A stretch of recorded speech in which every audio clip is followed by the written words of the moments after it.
O Senhor esteja convosco, Ele está no meio de nós. Proclamação do Evangelho de Jesus Cristo segundo Marcos. Glória a vós, Senhor.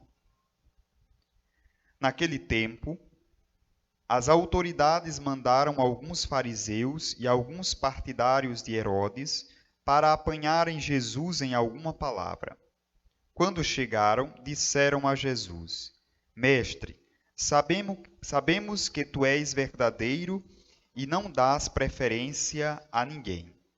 Com efeito, tu não olhas para as aparências do homem, mas ensinas com verdade o caminho de Deus.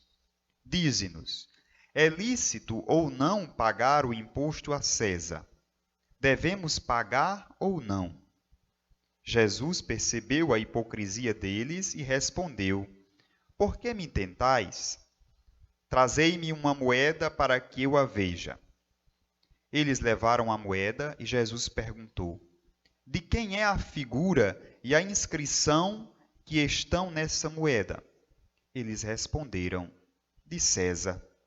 Então Jesus disse: Dai, pois, a César o que é de César e a Deus o que é de Deus. E eles ficaram admirados com Jesus. Palavra da salvação, glória a vós, Senhor.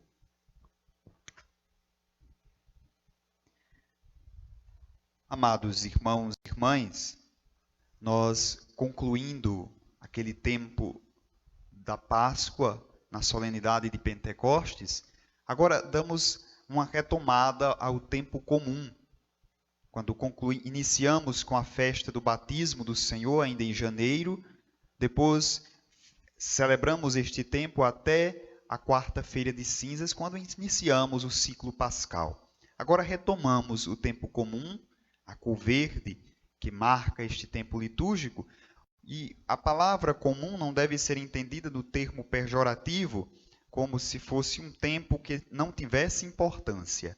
Pelo contrário, o tempo comum é o tempo maior, né, são um número maior de semana no ano litúrgico, e tem por finalidade apresentar os fazeres de Jesus na sua vida pública, quase como dizer, seria contar o dia a dia de Jesus, sem ser aqueles fatos mais marcantes da Natividade ou da Páscoa do Senhor.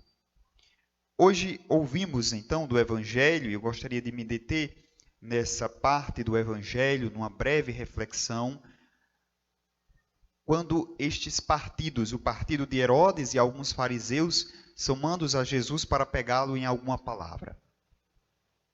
E uma pergunta é apresentada por eles a Jesus: é lícito pagar o imposto a César?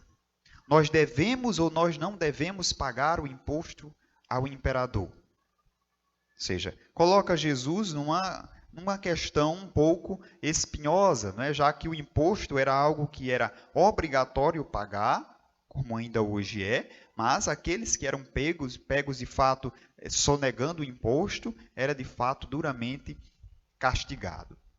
Mas Jesus vai responder sabiamente, porque Jesus vai olhar a pergunta deles a partir de uma ótica diferente da que eles perguntaram a Jesus. Jesus vai olhar na ótica da pertença, ou seja, de quem nós somos ou a quem nós devemos nos entregar. Quando Jesus pede, traga uma moeda, eles trazem a moeda e Jesus pergunta, qual é a figura e a inscrição que tem na moeda? E eles dizem, de César. E aí Jesus diz, então dai a César o que é de César e a Deus o que é de Deus. Quase que dizendo, dê ao mundo o que é do mundo e a Deus reserve o que é de Deus. Portanto, aqui há um questionamento implícito e que nós podemos levantar na nossa reflexão neste momento. De quem nós somos? A quem nos entregamos? Veja que a moeda que tinha a imagem de César era de César. Qual é a imagem que é gravada em nós? Na moeda estava a imagem de César, portanto ela é de César. E em cada um de nós, qual é a imagem que está gravada? Bom, se nós seguimos fielmente e acreditamos que diz na Sagrada Escritura e o que diz a teologia da Igreja, nós fomos criados à imagem e semelhança de Deus. Portanto, em mim não está impresso a imagem do dinheiro, ou a imagem de um ser humano, a imagem do meu pai, da minha mãe, a imagem do prefeito, do presidente, seja lá de quem for.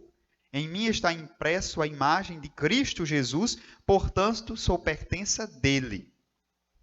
Aqui ele distingue com muita clareza.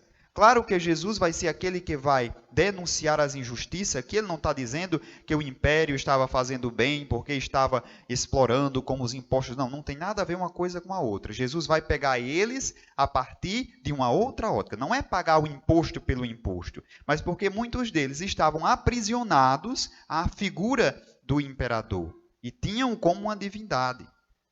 Por isso que dê a César o que é de César, não tem a imagem dele, então é dele. Agora vocês, quase como dizendo, vocês têm a imagem implícita e impressa em vocês do próprio Deus, portanto, vocês são de Deus. Essa aqui deveria ser para nós uma imagem confortante.